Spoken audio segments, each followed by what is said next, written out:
पुंडलीकवरदा हरिविठ्ठल श्री ज्ञानदेव तुकाराम सद्गुरु समर्थ त्र्यंबकानंद महाराज की जय। माऊली ज्ञानेश्वर महाराज की जय। जगद्गुरु तुकाराम महाराज की जय। श्री गुरुदेव दत्त। श्री तुकाराम महाराजांची गाथा, अभंग क्रमांक 243। पडिये ते आम्ही तुझपाशी मागावे, जीवीचे सांगावे हितगुज। पाळशील लळे दीन वो वत्सले, विठ्ठले कृपाळे जननीये। जीवभाव तुझ्या ठेवियेला पायी, तूच सर्वा ठाई एक आम्हा। दुजियाचा संग लागोनेदी वारा, नाही जात घरा आणि कांचिया। सर्व सत्ता एकी आहे तुझपाशी, ठावे आहे देशी मागेन ते। म्हणोनी पुढे मांडियेली आळी, थिंकोनिया चोळी डोळे तुका। 6 चरणाचा अभंग आहे। मागणी करत आहेत आणि मागणी करत असताना भगवंता तू सर्वांच्याच इच्छा पूर्ण करणार आहेस आणि आमची तर तू करशीलच करशील, कारण आम्हाला तूच प्रिय आहेस, तूच जवळचा आहेस। म्हणून आमच्या ज्या काही मागण्या आहेत त्या तू पूर्ण करशील, असं या अभंगातून म्हटलेलं आहे। पडिये ते आम्ही तुझपाशी मागावे। कोणत्या गोष्टी मागायच्या? तर जे आपल्याला प्रिय आहे, जे आपल्याला आवडती त्या, ज्याचा आपला काही संबंध नाही, जे आपल्याला आवडत नाही ती गोष्ट कोण कोणाला मागल? कधीच कोणाला नाही। आपण पाहतो की किराणा दुकानामध्ये मनुष्य काही खरेदीला गेला आणि त्यांनी 2 वस्तू सांगितल्या, अमुक द्या तमुक द्या, की त्या दुकानदाराची सवयच अजून काय पाहिजे, अजून काय पाहिजे, नाही म्हणलं झालं अजून काय पाहिजे, त्यांनी म्हणायचंच। म्हणजे तुम्हाला काय अजून घ्यायचं आहे, एखाद्या वेळेस विसरलं असलं तर आठवणीत आणून द्यायचं म्हणून। पण जे नकोच आहे ते किती म्हणला तरी कशाला घेईल तो, नाही घ्यावं थोडं म्हणला तरी कशाला नेईल। तसं जे आवडतं तेच मागायचं। पडिये हा शब्द म्हणजे आवडणे। काय आवडतंय ते आम्ही तुझपाशी मागावे। आता भगवंतानी द्यावं आणि अशी जी आपली आवड आहे त्या कोणत्या गोष्टी असतात? तर परमात्म्याच्या सानिध्यातल्याच असतात। देव आणि भक्त ह्या दोघांच्या मध्ये जे देणं घेणं असतं त्याच गोष्टी आवडीच्या असतात। भक्ताला जर देवाकडेच मागायचं आहे तर तो भक्त कसा असेल? त्याला जर काही असेल तर तो अनेक गोष्टी मागतो, तो संसारीच आहे। आणि संसाराला देव मागायचा, देवाकडून काही मागायचं असलं तर सगळ्या गोष्टी देव देणारच नाही, कारण संसार देवाच्या हातात नाही, संसार हा प्रारब्धाच्या हातात आहे। प्रारब्ध जे देईल ते तिथे घ्यावं लागतं। आम्हाला हे पाहिजे म्हणलं तरी देव म्हणेल मी काय करू, तुझ्या प्रारब्धात नाही तर। पण जे मागायचं आहे ते असतं देवाकडं आणि देव देतच असतो। जीवीचे सांगावे हितगुज। आता त्याच्याकरता तू इतक्या जवळचा आहे आमच्या, की आमच्या जे काही जीवाच्या ठिकाणी असणारं, मनात असणारं, अंतःकरणात असणारं असं जे काही आहे की ज्या मनातल्या गोष्टीत त्याला काय आहे की जी हिताची गोष्ट, हितगुज, हिताची गोष्ट। ती हिताची गोष्ट कोण कोणाला सांगतं? तर अत्यंत जवळीक असते त्यारीच त्याला। ज्याची आपली जवळीक नाही त्याला आपल्या मनातलं, आपल्या घरातलं, आपल्या हिताचं कोण कोणाला सांगल? ते सांगणार नाही। कारण काय आहे की हा त्याच्या हिताच्या गोष्टी ऐकायलाही तयार नाही आणि करायलाही तयार नाही। देव मात्र काय आहे की हिताकडं पाहतो। आता देवाजवळ जे मागायचं हित असतं ते देवाजवळच आहे. हित व्हावे तरी दंभ दुरी ठेवा. आता जे दांभिकपणा आहे तो दूर ठेवला तर हित आहे. मग दांभिकपणानं हित मागायला गेला तर देव कसा देईल? देव म्हणतो तू त्या योग्यतेचा नाहीस, तुझ्याजवळ दांभिकपणा आहे. म्हणजे काय आहे की तू मागायचं आहे पण दुसऱ्याला दाखवण्याकरता मागायचं आहे, तुला त्याच्यासाठी काही नाही. एक माणूस चांगला होता, घरचं चांगलं होतं त्याच्या, आणि काय करायचं त्यांनी, जरा काय झालं की राजाला आमंत्रण द्यायचं. मग ते राजाला सगळ्या गोष्टी आपल्या काय आहे यथास्थित करायच्या. पण ते राजा येऊन गेला की लोकांचं लक्ष द्यायचं, राजाचं आणि ह्याचं चांगलं आहे, मग आता झालं आमचं तेवढं काम करायला सांगा की. मग ह्याने आपलं उगाचच, आज राजेसाहेबाला वेळ नाही, उद्या बघू, नाही ते जमतच नाही म्हणले. जवळीक आहे असं दाखवायचं, हा दांभिकपणा आहे. म्हणजे ह्याला राजाचंही प्रेम नाही आणि काहीच नाही, मी किती कसा आहे मोठा हे दाखवण्याकरता आहे. असं देवाजवळ चालत नाही. देवाला काय लागतं तर जे काही तुझं सगळं समर्पित भाव आहे तरच तू हिताच्या गोष्टी करशील. म्हणून जे मनातले, जे अगदी जीवापर्यंत नेऊन ठेवलेलं आहे ते सगळं काय आहे की मला सांगावं किंवा देवाला सांगावं असं जे असणार आहे तेच आहे. पाळशील लळे दीन ओ वत्सले. आता जे काही तुझ्याकडं येणारे भक्त आहेत ते कसे आहेत तर तुझ्याकडे येतात म्हणून ते तुझ्याबद्दलचा त्यांचा तुझा लढीवाळपणा आहे. म्हणजे त्यांना तू अत्यंत प्रिय आहेस आणि तुला ते प्रिय आहेत. आता ते एखादी गोष्ट जो अत्यंत प्रिय असतो तो हट्टानी असतो. जसं एखादा जवळचा मित्र असला की तो म्हणतो आज आमच्या घरी जेवायले, नको म्हणला आता 2 दिवसाखाली तर तुझ्यात येऊन जेवलो आहे, आता सारखं कशाला, नाही तुला आलंच पाहिजे, मला नाही आज यायचं, मला घरीच काम आहे, आज आलंच पाहिजे. हा हट्ट झाला. कोणाजवळ हट्ट करतो? एकमेकाचा लळा पुरवणारे असले तर, म्हणजे जिवलकपणा असला तर हट्टाने म्हणत असतो मला यायचंच आहे, मी येणारच आहे. आणि दुसरी गोष्ट आहे की देव जास्त लक्ष कोणाकडं देतो तर दीन म्हणजे दुःखी, ज्याला सगळ्या गोष्टींनी अडचणच येऊ लागलेली, असा तो दीन आहे. आणि त्यामुळं तू वत्सले, तू कसा आहेस त्यांच्यावर प्रेम करणार आहेस. तुझ्या ठिकाणी काय आहे की सगळ्याच विषयी तुझ्या ठिकाणी सगळ्याच जगाचं सगळं करणारा तो आहे. कारण तुझं काय आहे की ब्रीद आहे, ब्रीद ज्याचे जगदानी, जगाला जे काही लागल ते दान करणं हे तुझं ब्रीद आहे.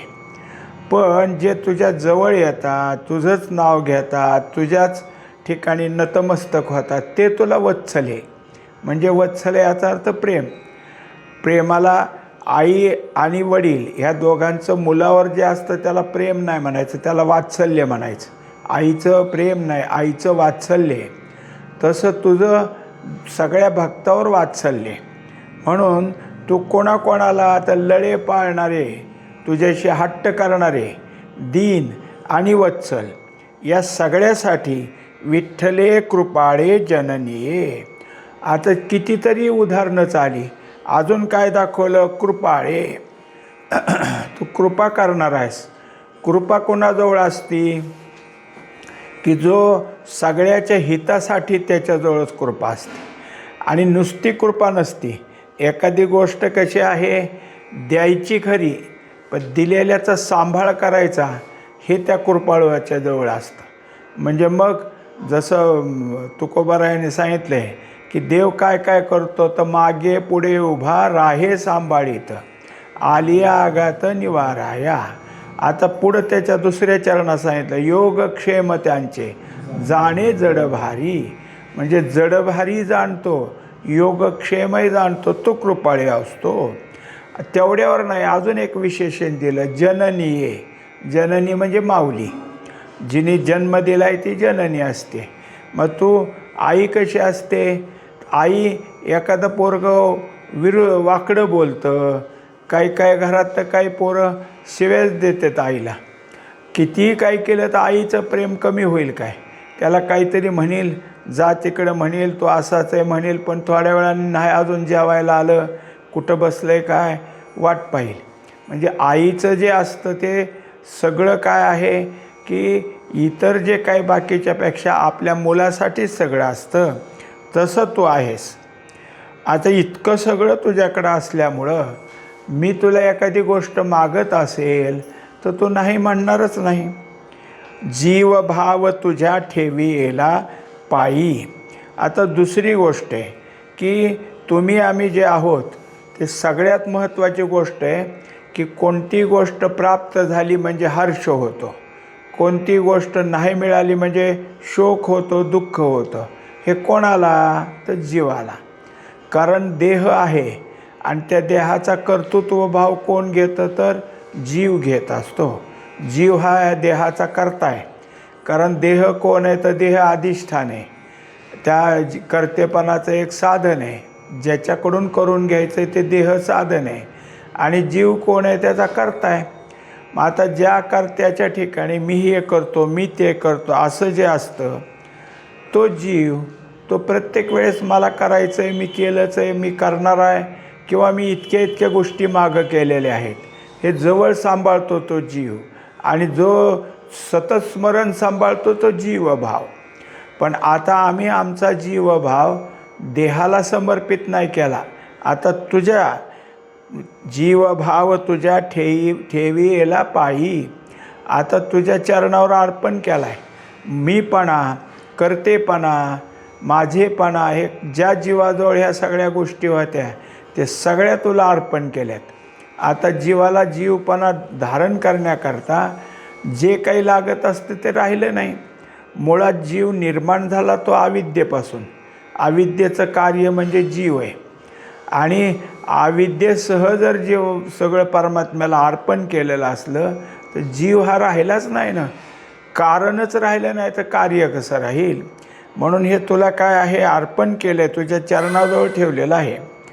तूची सर्वा ठाई एक आम्हा. आता त्याच्यानंतर एक आहे की ज्या भगवंताला हे सगळं अर्पण करायचं तो परमात्मा एवढा तेवढा नाही. तो इथंच आहे तिथंच आहे असं नाही, सर्वव्यापी. कुठं नाही असं ठिकाणच नाही. मग सगळीकडं तो असल्यामुळं आम्हाला अर्पण करायला काय अवघड आहे? किंवा तुझ्या पायी ठेवायला काय अवघड आहे? असं एखाद्याला झालं की एखादा ठिकाणचा देव आहे आणि तो एक देशी असेल. कुठं असतो तो? तर म्हणले त्या उंच डोंगरावर. तिथं जाऊन त्याच्या चरणावर जीव ठेवावा लागेल. म्हणले तुझ्या पायी ठेवला. तर इथं तसं नाही, तू सगळीकडेच आहे. त्यामुळं तुझे चरण सर्व व्यापक आहेत. जीवाचं समर्पण झालं म्हणजे झालं, तुझ्या चरणाजवळच झालं. दुजियाचा संग लागो नेदी वारा. आता काही जरी झालं तरी दुसरं काही आमच्या मनात येणार नाही. कशाचाही संबंध येऊ द्यायचा नाही, कशाचंही काही नाही. वारा म्हणजे स्पर्शसुद्धा आमच्या ठिकाणी नाही होणार. कारण आम्ही एकनिष्ठ आहे, आम्हाला दुसरं काही नाही. मनुष्याने काय केलं? कितीतरी देव गोळा केलेत आणि कितीतरी देवासाठी आज इकडं उद्या तिकडं, ह्याला काय म्हण त्याचं त्या देवाचं कर, त्याला काय म्हण त्या देवाचं कर. अनेक गोष्टीत आम्हाला दुसरा देवच नाही. आमचा म्हणजे तूच एक आहेस आणि आमच्या मनाला दुसऱ्या कोणत्या देवाचा स्पर्शच होत नाही. म्हणून लागो नेदी वारा, त्याचा वारासुद्धा आमच्यापर्यंत येत नाही. नाही जात घरा आणि कांच्या. आणि कोण्याही देवाच्याकडं जात नाही आम्ही. ह्याला मागायला जात नाही, त्याला मागायला जात नाही. काही असो, भक्ताच्या घरी जे काही असेल ते खायला मिळालं नाही तरी कोणत्या देवाकडे जायचं नाही. आणि मिळत असलं तरी अर्पण करायला दुसऱ्या देवाकडे जायचं नाही. कारण त्याला माहिती की नाहीच कोण, तूच एक आहेस. तुझ्याशिवाय दुसरं कुठं कोणी नाही. तर मग दुसऱ्याला देऊन काय? म्हणजे जसं एखादं ऑफिस असतं आणि त्या ऑफिसमधला मुख्य अधिकारी असतो आणि त्याच्या हाताखाली किती पण असतात. आता जे काही असेल ते भेटीगाठीन काम करून घ्यायचं असलं तर मुख्य अधिकाऱ्याकडे जावं. बाकीचे सगळे असले तरी काय, मग आता त्याने काय केलं की गेलाच नाही त्यांच्याकडं, आणि जे काही त्यांना द्यायचं होतं, एकाने आपलं घरचा मकीची कणसं, कुठं फळफळावळ सगळं त्या अधिकाऱ्याला द्यायचं ठरवलं आणि घेऊन गेला. आता त्यांच्यापर्यंत कशाला जायचं म्हणून शिपायाला दिलं. हो का, हे आता ते देईल का नाही काय माहीत. तसं इतर देवाला देऊन काय करायचं, मुख्य देव ते राहिला, ह्याला दिलं त्याला दिलं, हे देव काय करणार आहेत. त्याच्यामुळं दुसऱ्याच्या घरी आम्ही जात नाही. सर्व सत्ता एकी आहे तुझं पाशी. तेव्हा तू कोण आहेस, तर सगळी सत्ता तुझीच आहे. मुळात एकच सत्ता आहे, बाकी सत्ता नाहीतच. मुळात काय आहे, परमार्थाची पारमार्थिक सत्ताच आहे. दुसऱ्या दोन आहेत त्या प्रातिभाषिकच आहे. खरा तर व्यावहारिक सत्तेला नाव उगच दिले व्यावहारिक, नाही तर ती पण प्रातिभाषिकच आहे. मग हे सगळं काय झालं, जोपर्यंत आपल्याला पारमार्थिक सत्ता कळत नाही तोपर्यंत आपण दुसऱ्या सत्तेखाली असतो. मग आता त्याच्यामुळं पुरेपुरे आता नको दुजियाची सत्ता, दुसऱ्या सत्ताच आम्हाला नको, कारण तूच एक आहेस. सर्व सत्ता एकी आहे तुझं पाशी. त्याच्यामुळं काय आहे की तूच सत्ताधीश आहे. आणि मग दुसऱ्याला काय करायचं जाऊन मागून, आणि काय त्याच्याजवळ आहे, कारण सत्ता ज्याच्या हातात असते तोच सगळा पुरवणारा असतो. ठावे आहे देसी मागेन ते. आता त्याच्यानंतर झालं म्हणजे लढिवाळपणा, लळे पुरवणं, हे कशाला म्हणायचं की तो नक्कीच देईल अशी खात्री असते. त्यामुळं सांगितलं ठावे आहे, आम्हाला नक्की माहिती की तू देणारच आहे. देशी मागेन ते, आता तू जे काही आम्ही मागेल ते देणार आहेस. वास्तविक काय आहे की भगवंताजवळ काय नाही, सगळं काही. कारण तो कसा आहे, त्याच्याकडं जे काही सगळं षड्गुण ऐश्वर्य येतो, मग त्याला काय कमी पडतं आहे. पण भक्त असा आहे की ह्याला दुसरं काही मागायचंच नाही ना, आणि देव केलं तरी त्याला काही घ्यायचं नाही. भक्ताची सोय म्हणून जर भगवंतानी त्याला काही दिलं तर म्हणलं आम्हाला काय करायचं आहे, कशाला देतो हे. एकंदरीत काय आहे की जसं जटायूची रामाची गाठ पडली आणि जटायूने सांगितलं की सीतामाईला रावणाने नेलं आहे, मी अडवलं होतं पण त्यांनी मला लबाडी केली आणि माझं मरण कशातही विचारलं, मी त्याचं विचारलं. आता मी सांगणार नव्हतं पण मला म्हणला रामाची शपथ आहे. मग सांगितलं मी पंखात आहे, आणि तो म्हणला माझ्या अंगठ्यात आहे पायाच्या. मग पायाचा अंगठा फोडायला गेलो तर त्याने माझे पंख उपटले. असा मी घायाळ झालो, नाही तर मी त्याला नष्ट केला असता इथं. आता खरंच जटायू हा शक्तिशाली होता. पण झालं काय नंतर की राम म्हणले आता आहे तू माझ्यासाठी एवढं सगळं केलं, तुला पंख मी देतो, आता परत पंख देतो, परत तुझं जीवन जग. म्हणलं काय करायचं आहे, किती पंख तुम्ही दिले आणि किती आयुष्य दिलं. असा प्रसंग येईल का की तुम्ही समोर बसलाय आणि माझा आता प्राण चालला आहे आणि तुमच्या मांडीवर मी प्राण सोडला आहे, असं पुन्हा कुठे यायचं आहे. त्याच्यामुळं मला आत्ता काय आहे, मरण द्या. म्हणजे मागितलं, मागून मागितलं काय, मरण मागितलं. हे जे काय आहे मागणं ते या प्रकारचं आहे.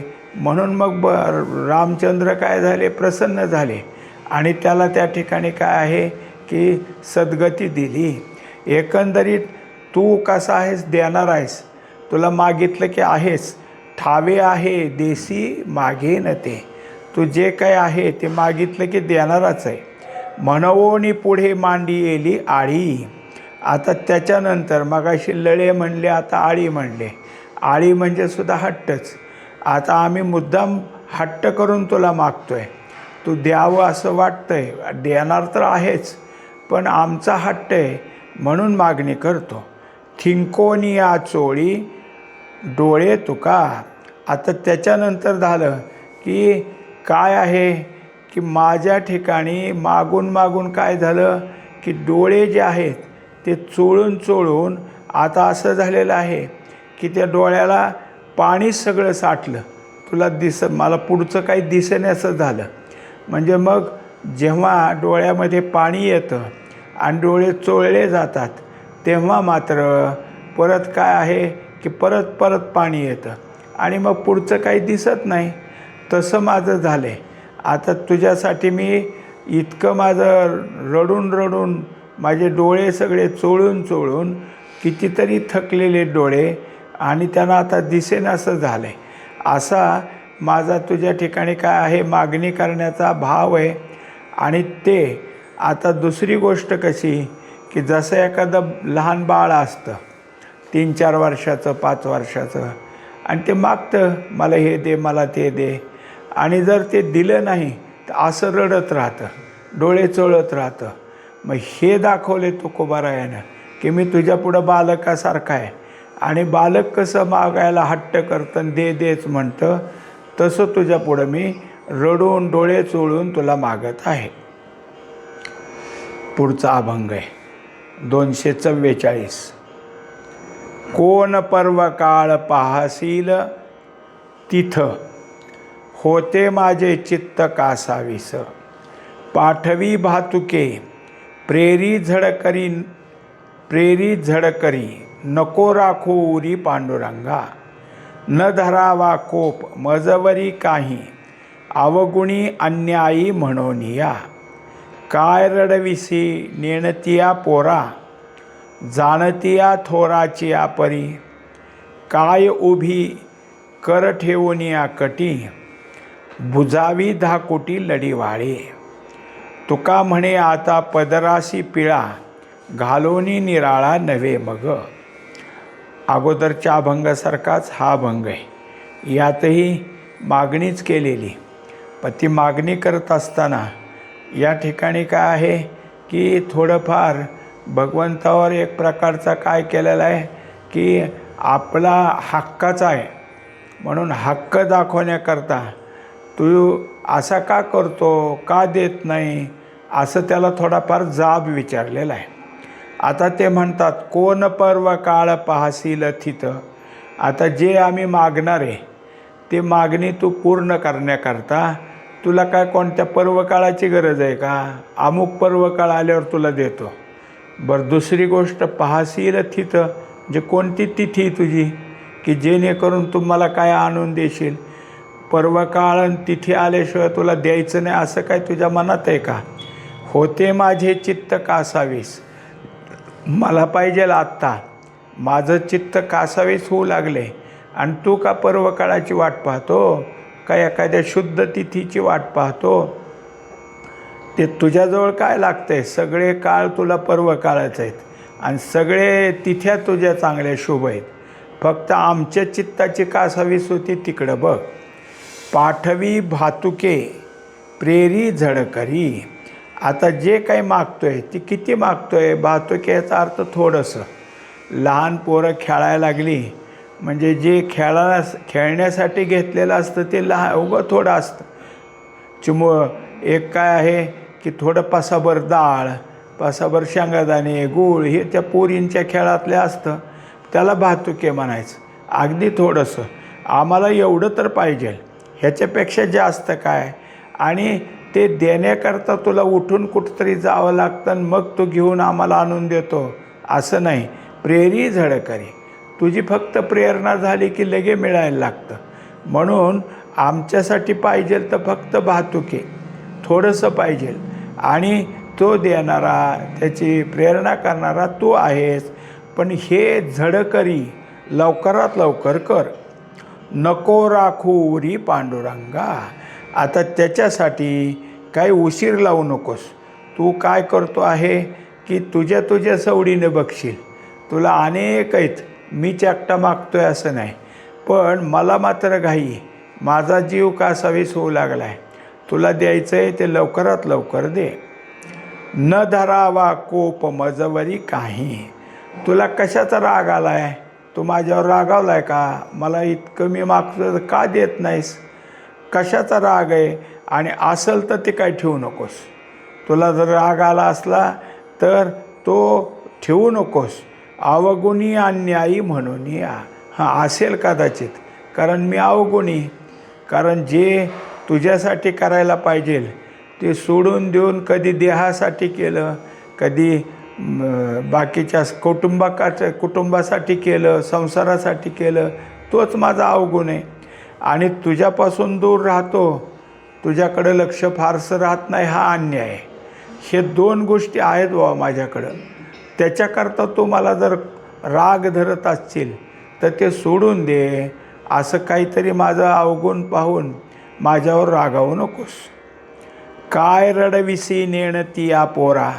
आता तुला द्यावं वाटते, द्यायला पाहिजे. आम्हाला इतकं रडायला लावस्तोर तुझं काय. आणि असं आहे की एखादी गोष्ट द्यायची झाली तर देतेत. कित्येक वेळा असं होतं की कशाला पाहिजे तुला, नाही देत जा, असं म्हणून वडील मुलाला म्हणतात. आणि ते मुलगं रडतं मला दे म्हणून. आणि नंतर तर देतच, बाप परत देतो. मग रडवलंच कशाला, आधी रडवलं कशाला. तसं आताही म्हणलं, काय रडवेसी नेणती या पोरा.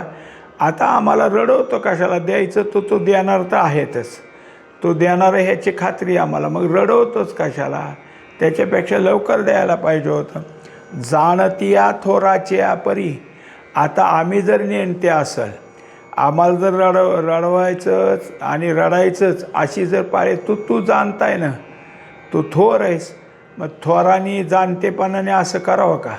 आम्हाला रडवावं मग कसं तरी द्यावं, जाणत्याने असं करू नये. त्याच्या ठिकाणी काय आहे, थोरपणा आहे. मग त्यांनी हे सगळं जे काय आहे मागते ते लवकर दिलं म्हणजे मग आमची अशी दशा होणार नाही. काय उभी कर ठेवून या कटी. आता त्याच्यानंतर झालं म्हणजे अगोदरच्या अभंगात जे जननी म्हटलं तेच आलं. कारण इथं काय उभी कर ठेवून या, काय उभा नाही म्हटलं, पुरुषवाचक नाही, स्त्रीलिंगी स्त्रीवाचक आहे. तू का उभी म्हणजे कमरेवर हात ठेवलेले आहे आणि उभा आहे. म्हणजे मग अशी जर आमची आई आहे तर अशी निष्करण काय उभा आहे. आम्हाला जे मागतो ते द्यायचं असेल तर देऊन टाक. बुजावी धाकुटी लढीवाळे. तेव्हा एकंदरीत आमची समजूत काढ.